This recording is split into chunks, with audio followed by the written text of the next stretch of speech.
people who don't have access to healthy food can incur almost $2,000 more in healthcare costs a year. Hmm. As a nation, that adds up to over 70 billion with a B dollars a year of what I call unnecessary healthcare costs Hmm. because we all need healthy food to thrive.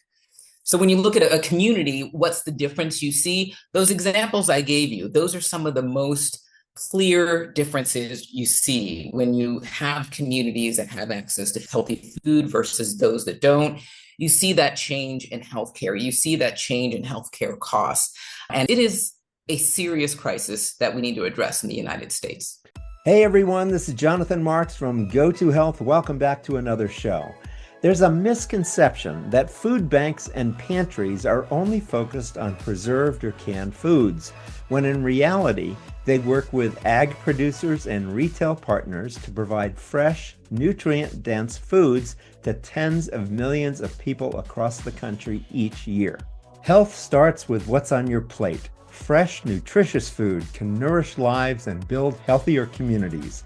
Increasing access to one of the most powerful tools for better health, nutritious food, can support better health outcomes by preventing chronic conditions like diabetes, heart disease, and high blood pressure. At a time when the cost of basic needs like groceries and healthcare are out of reach for millions, the Feeding America network of over 200 food banks and 60,000 faith-based and charitable partners is working to ensure everyone has access to the same nutritious food that supports dignity and wellness we all want for ourselves and our loved ones.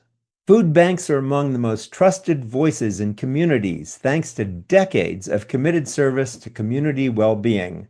That from Claire Babineau-Fontenot, the CEO of Feeding America. She says, because of our deeply local roots, coupled with the power and efficiencies of a national network, Feeding America food banks are uniquely positioned to provide fresh, nutrient-dense foods to tens of millions of people across the country each year.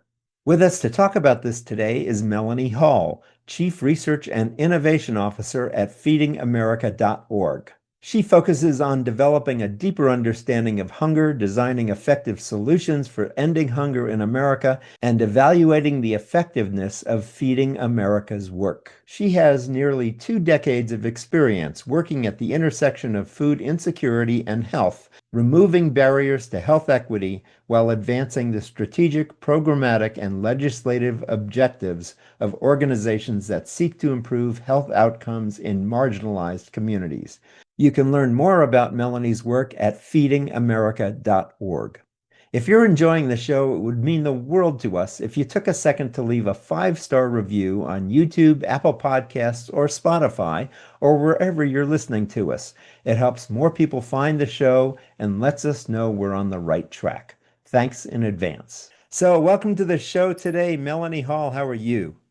I'm doing great. How are you doing today? Good. So, how does access to fresh, nutritious food impact community health, and what are the changes to health outcomes when people eat good food?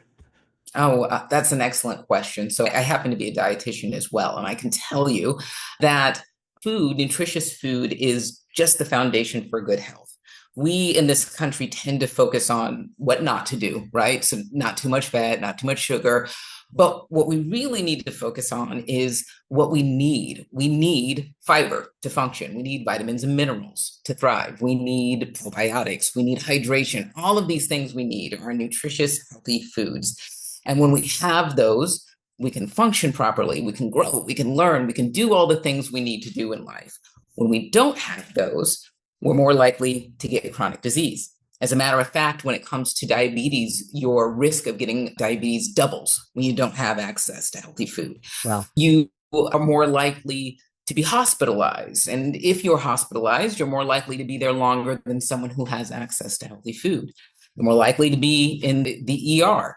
And so all of these things are a result of you not having the things you need so that your body can function.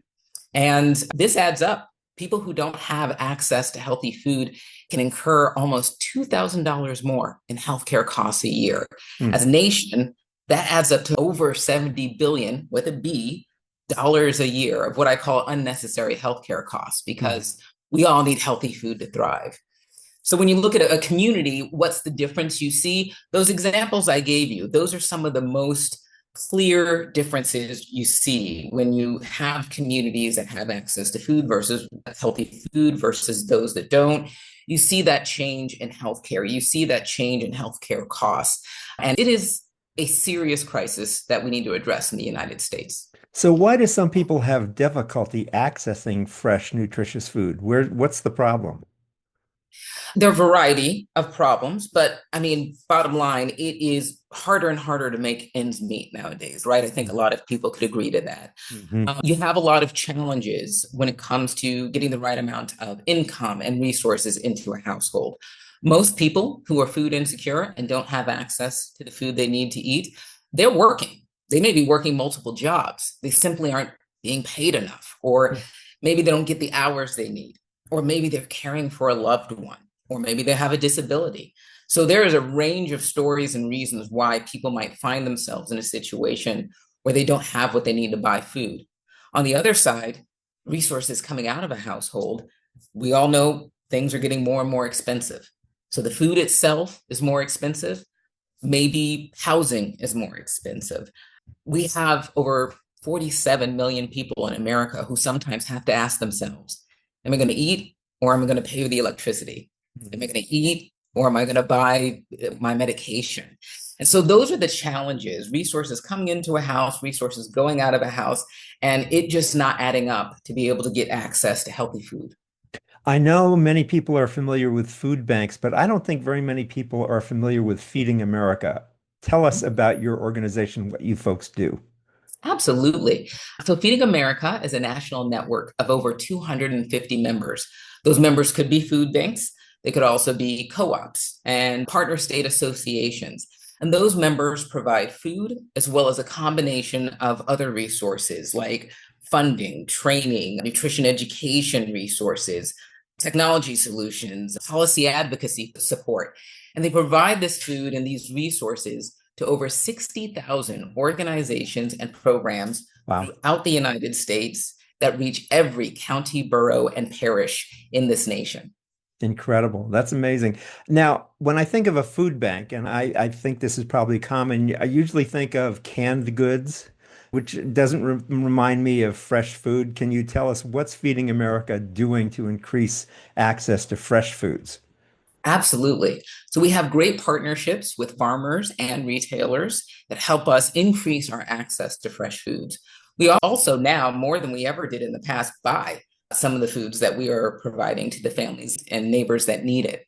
We also have invested significantly in being able to move proteins across the United States. So fresh produce, fresh protein, dairy. We actually have a national temperature controlled system, Hmm. over 13 protein pack rooms, 3,000 vehicles, and over 10 million square feet of warehouse space that allow us to get protein where it needs to go. So whether it is food from the farm or produce from the farm, I should say, whether it is protein, dairy, we've created an infrastructure after 46 years of doing this in Hmm. order to get healthy food where it needs to go. Good. And how do you get access to this food yourselves? Do you just simply buy it from farms, or how does it work? There are a variety of ways. So there are donations, there's purchasing, there is food rescue, which is when there is food, usually maybe in the retail situation, where long before it expires, while it's still perfectly good food, there's a Hmm. decision made to say, you know what, this can do better if we donate this versus seeing whether or not we can sell it. So there are a variety of ways for us to get all of that food. When it comes to food rescue, we've rescued, I believe, over 3 billion pounds of food. And we are actually on a mission to, and this is just in this last year, we're on a mission to rescue 5 billion pounds of food a year. So again, a variety of ways that we are getting the food that might go to waste and making sure that it goes where it's needed. Good. And when you say rescue, what do you mean by rescue? Oh, rescue, that is example being when there's food retail or at the farm where either the farmer is having a challenge selling it, or same with the retailer, maybe they are having a challenge selling it. And long before it reaches the point where it could go to waste, we make sure to rescue it from that fate. and get it to someone who needs it. Got it. Is there a concern, and I don't mean to get political here, but I'm just trying to be realistic. Is there a concern with the new immigration policies, I'll put it that way, and the roundup of people who may not be full citizens or maybe immigrants? Is there a threat to the harvesting of food on farms that may affect Feeding America?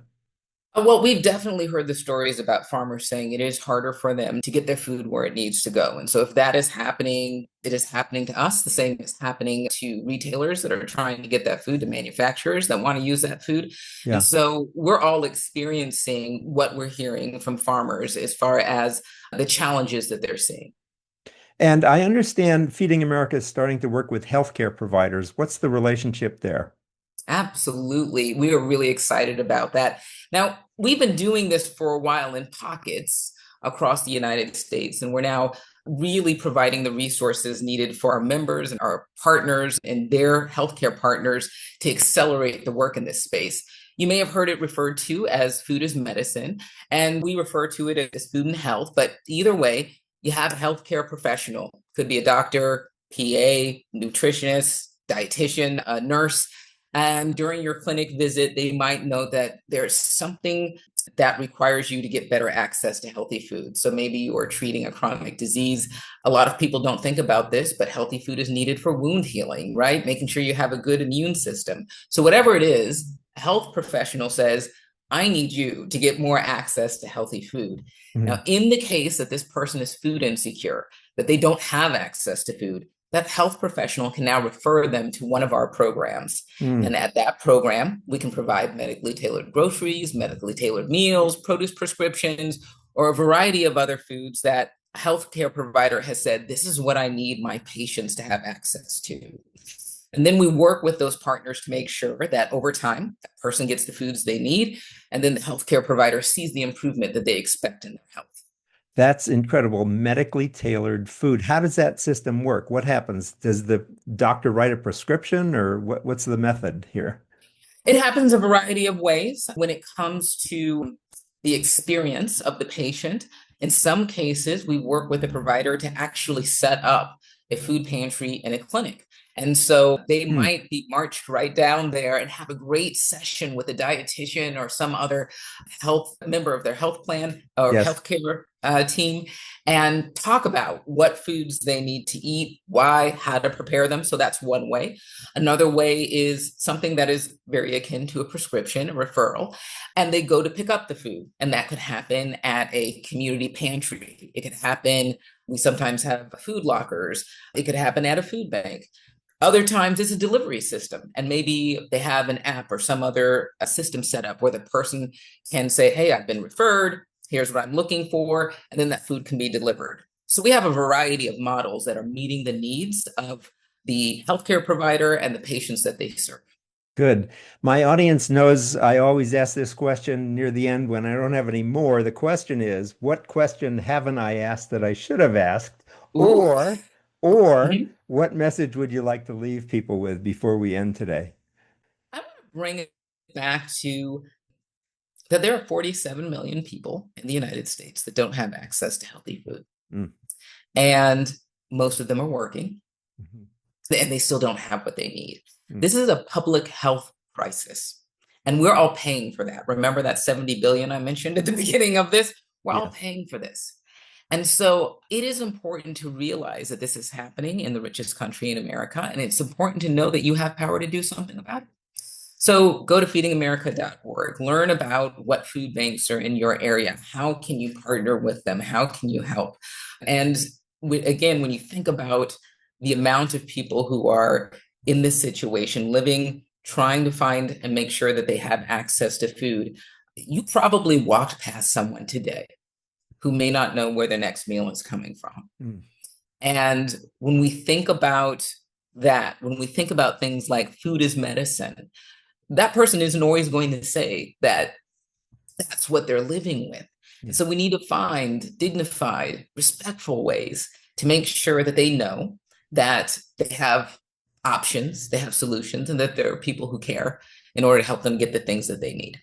A wonderful way to end this interview. Melanie, thanks so much for being with us today. You're bringing us such important and heartfelt information. And people can make donations, I assume, at feedingamerica.org if you want to support Absolutely. Feeding America. And that can go to Feeding America. It can also go to local food banks. Absolutely. As a matter of fact, that would be my number one recommendation. When you go to feedingamerica.org, look up your local food banks and find out what they need and what the neighbors that you live possibly next door to are looking for and how you can help that way. Good. And these food banks, they can be in different kinds of organizations like churches or religious organizations or where else. Where would we find a food bank? What would it look like? Absolutely. And actually, I'm glad maybe this is the question you didn't ask, you should have. A lot of people misunderstand food bank versus food pantry or food shelf. Food bank, we're the ones providing the food, the resources, technology, et cetera. And we're providing those to those 60,000 community-based organizations. And that's when you think, oh, I'm going to a pantry at a church or at a school or in my community. And so when you look up your local food bank, they can then connect you to the food pantries or the programs or the food shelves that are throughout your community. And so you might volunteer and provide help at that level. Great. Good. Thanks so much for being with us today, Melanie. It's been a good education for us all. Thank you. We've been talking with Melanie Hall. She's the Chief Research and Innovation Officer at feedingamerica.org. She focuses on developing deeper understanding of hunger, designing effective solutions for ending hunger in America, and evaluating the effectiveness of Feeding America's work. feedingamerica.org. We want to keep bringing you the stories that you enjoy. Help us out, please, by leaving us a 5-star review on YouTube, Apple Podcasts, Spotify, or wherever you listen to us. It helps other dedicated listeners find us as well. This has been Jonathan Marx with GoToHealth, and as we say at the end of every show, go to health. Take care. We'll see you again next time. Bye. Thank you for tuning in today to Go to Health. You are one of almost 10,000 people per day who enjoy the evidence-based health information offered by our guest health experts. You can watch us on our website and YouTube and listen to us on 8 podcast networks. Be sure to join Jonathan Marx in our upcoming shows each week. If you like our show, please share this episode with your friends and colleagues. You can subscribe to the show, join our email list, send us feedback, browse through the online store, and view our library of over 150 shows at gotohealthmedia.com. See you next time, and remember to elevate your life with Go to Health.